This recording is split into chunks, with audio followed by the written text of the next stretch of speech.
Be sure to like this video by clicking the thumbs up button and subscribe to our channel.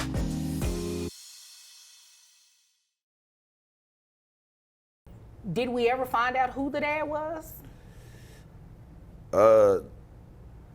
From what I was told, yes. All right. Because it wasn't like, I don't think it was a situation of she had a multitude of people it wasn't that. It was just not wanting to believe or come to the realization that the other person that you were with at the time is technically the father. Right. And so I think it took a while, and then once she found out, I think he's been in the picture, or he's been in and out of the picture, but he never did anything, to help with the situation that was at hand that was brought about by court. Okay. So let's talk about court a little bit.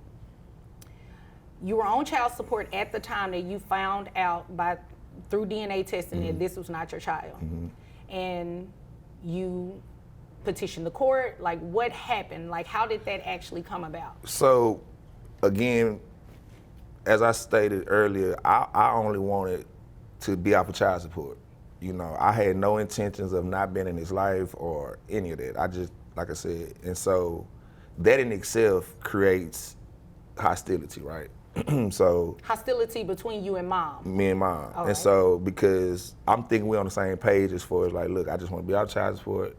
We thought it was that simple. Like, she can just go take me off child support. Well, no. She was in agreement to take you out child support. Initially. Oh, okay. So it changed at some point. Because the courts let us know that it don't work like that. Oh, wow. Okay. So let's talk about that. Yeah. She's in agreement to take you off of child support. Do you all fill out any papers to agree? Well, her part was kind of ended fast because the state let her know I had signed the announcement of paternity. Right. So the state of Texas, child support, we don't care if he ain't. That's really what it boils down to, right? We don't care. So before the child support step happened, I had to challenge the announcement of paternity. Okay, so let's put a pin drop about court. Let's focus on the acknowledgement of paternity for a minute. So you were told you had to challenge it. What did that process look like? So the process is you basically, you have to have some type of proof, which was the DNA test.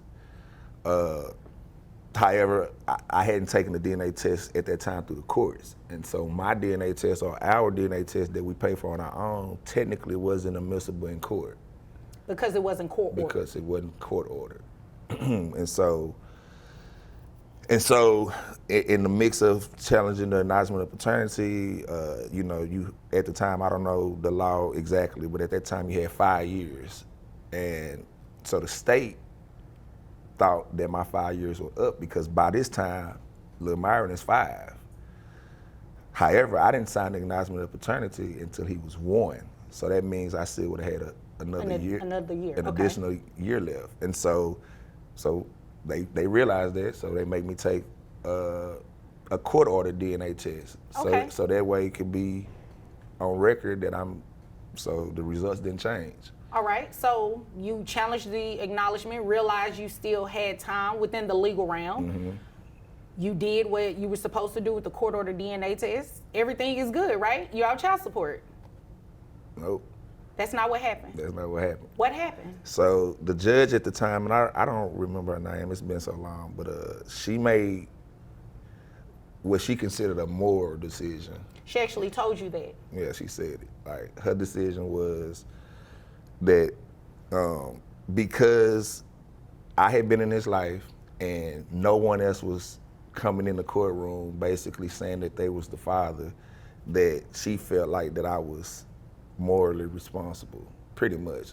I don't know her exact words verbatim, but it was around the realms of until she had somebody come in the courtroom to say that they was the father, that I was legally still gonna be responsible. Although legally I had did everything, my attorney had proven my case.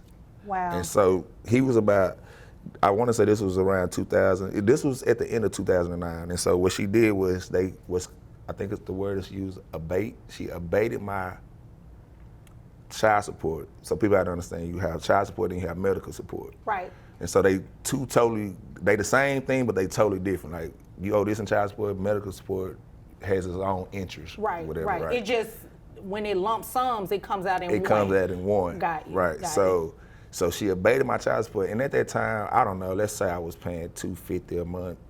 I don't know. It wasn't an extreme amount. But she left me to pay medical support up until just last month. To your knowledge, in speaking with your attorney, is that even legal? I don't know. It has to be, because they made me do it. Wow. And so, the funny thing about it is that, some people would say, well, how much is it? It's like, it don't matter. Like, because, the way I look How at much it is what, the health like, how insurance? much did you, it's like, I think it's $25, $30 a month, but imagine having to give somebody that you don't know, $30 out your money every month for 14 years. It might not add up to nothing but $300-$400 a year, but when you times that over 10, 11, 12 years, that could have been money anybody could have used. My biological kids could have needed it. I could have needed it. And so I'm not upset necessarily about the financial part of it, because I had to adapt. But it's just, people don't know that the ideal of the acknowledgement of paternity can be a very confusing thing. So And powerful, sounds like. Yeah. So I would suggest to men to, first off, don't sign one unless you have a DNA test. Okay. First. All right. That's what I would say. That's some good advice. That's probably the biggest thing. And be careful, be mindful of, who you sleep with, protect yourself, all of that good stuff. But a kid is a beautiful thing. And, and so to be a man and be in a situation where you take care of one for almost 5 years and find out that it's not yours, to just do something to you. That's one emotion in itself. Like, I wouldn't wish that on my worst enemy. But then to have to still be financially responsible for that child for the amount of time that I was. And how much time are we talking about exactly? I know he was, let's say 5 when we started going to court. He just turned 18. So at least about 13 years. And that's not including the child support that I was paying, when I thought he was mine. Right. And so those numbers add up, and I'm on child support for my other kids too. I don't complain about it. It's not the child support, it's just the idea those are my kids. Right. And so I'm responsible for them. And so to be in a situation to where you could literally, legally be locked up or jailed because of child support or lack of, what if I fell off and not been able to work? They could really still come after me. I doubt they probably would have, but I don't know, and so, yeah. So about you say he turned 18. Has he graduated high school? I'm not aware of that. Okay, all right. So you all don't have any type of communication or anything, you and the child? Me and the child, no. I talked to his mom maybe about 6 months ago. But my middle son and little Myra ended up running in the same track meet, but they don't unaware of it. Right. And I ran into her like at a red light or something, and she. There's no hostility between me and her now. Time has passed. Time has passed. Yeah. And I don't have any the animosity I may have had years ago against. Like, I have none at all. I just feel like my story is something people should hear, because it changed my life financially for sure. How so? I know you mentioned you could have used that money for yourself, and then you had other kids. How many kids do you have now? 3. All right. And how many were in existence at that time? 2. 2, okay. And 2 in addition to Little Myron, right? So that would have been 3. 3, okay, Right. I follow you. Right. Yeah, so you said that it changed your life financially. Well, you know, and I'm not saying financial because of the child support per se. I'm saying like the court fees, the attorneys, the missing work. I went to court for 2 years straight every 3 months. Literally, I was going to court every 3 months, and that's not including my other kids were small at the time too. So I have to deal with their mothers too, you know. So it's nothing against the moms, right? I'm dealing with this child support system, and like I say, for 2 of them, I show up in court like it's nothing, you know. Because they were your because they children, mine. yeah. So whether or not I'm right or wrong, I have to deal with those consequences, you know. But you know, in the case with you know, the one that's not mine, you know, mentally they just play with you. You know, I didn't really realize until I got that withholding order, the termination. That's when it clicked. It was like, you did this for 18 years. What is the withholding order of termination that you're referring to? So the same way they send, it's called an IWO, an income withholding order. Okay. The same way they send it to your job to tell them to take $500 a month from you, $250 every 2 weeks or whatever. Well, this time my box had termination. Okay. So it was them terminating my child support order for them to keep taking money from me for him. For the health insurance? For the health insurance. Okay. Right. Wow. So, after 13 years? Yeah. So that's what kind of like hit home for me. That's when the light bulb went out. Like you really went through this, and Right. so that's what we had. So you gave people some great advice in terms of not signing the acknowledgement of paternity, using protection, all those type of things. In hindsight, now that you're sitting here discussing it, what are some things that you take accountability for and say you would have done different?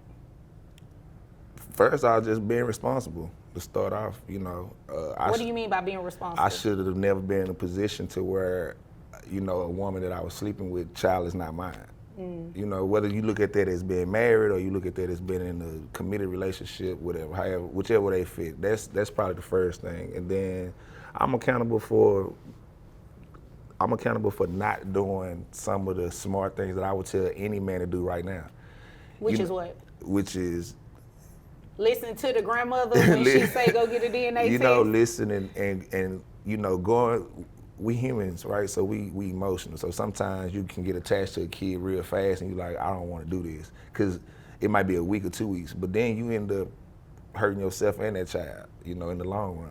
I don't think Lil Myron suffered per se, like, because like I say, he was unaware of it for years.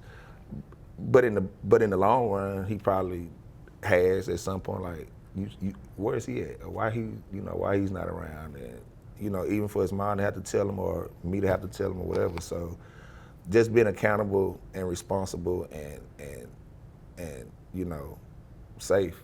Like I say, that's the biggest thing, because when you're not responsible, you do stuff like have unprotected sex, or you have many women, different, you know, many different partners, and you're not, you know, protecting yourself, and so you end up with the possibility of a child not being yours because you don't know what this other woman is doing, but you're doing it too. You know what I mean? So, like I said, I don't bash women at all for those kind of situations. You know, because I don't think in my situation that it was like that. Like she was trying to set me up for it. I don't think it was that. Even though some cases they'll do it. I don't care. I think it's yours. I think it's yours. I think it's yours. But my case wasn't like that. Right. You know, so. So let me ask you, I have to ask because it is playing in the back of my head. Did you go back to your grandmother and family members and apologize to them or to tell them you were right or anything like that? I have. I didn't really, I have, because, you know, it's really funny because, you know, I got a lot of I told you so's. You know, and not like you know, demeaning way. You know, it's just like I knew it, but they head of yours, you know, whatever it is, you know. So, you know, I have. So it turned out to be better than what it started off. I should say that. That's good. Emotionally today, how are you? I'm good. So, yeah, I'm good. Do you think at some point, if Lil Myron were open to having a dialogue with you, do you think you would be open to do that? Would you like to do that? You know, I leave that up to God. You know, if they cross, I will. You know, I used to tell her that though. I used to be like, if he ever get of age and he want to talk to me, I'm gonna be honest with him, and not to bash her, at all. Right. Just to give some clarity as to why I wasn't around no more, or you know, so yeah, if that happens, hey, I'm all for it.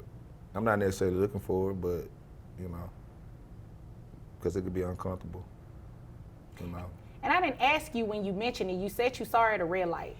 Did you, Yeah. the two of you exchange words, or did you just look at each other? No, we did. Actually, she was kind of like behind me, and I had my windows down, and she said, "Big Myron." She the only person that called me that. And so when I turned around, I was like, hey, you know. Then I asked about him, of course, you know, because he was 17 at the time. I actually went on his his Instagram, and you know, looked at some pictures of him and his TikTok page, and so I scrolled through and looked at him. He's a handsome little dude, you know. So He turned out all right. yeah, he did. Yeah.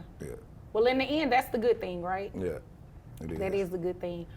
Well, Mr. Johnson, I appreciate you sharing your story, not only with myself, but with the viewers. I'm pretty sure something that you said has not only encouraged someone to listen and to maybe make different decisions, but it has also helped someone in terms of if they're in that situation and going through challenging an acknowledgement of paternity, knowing the legal ramifications of an acknowledgement of paternity. I definitely think you answered those questions here today, and that is commendable. So thank you for joining our show. Thank you for having me. Of course. Thank you guys for tuning in. Make sure you like, you share this video, also subscribe to our channel, and we look forward to having many more stories similar to Mr. Johnson's in the future. Be sure to like this video by clicking the thumbs up button and subscribe to our channel.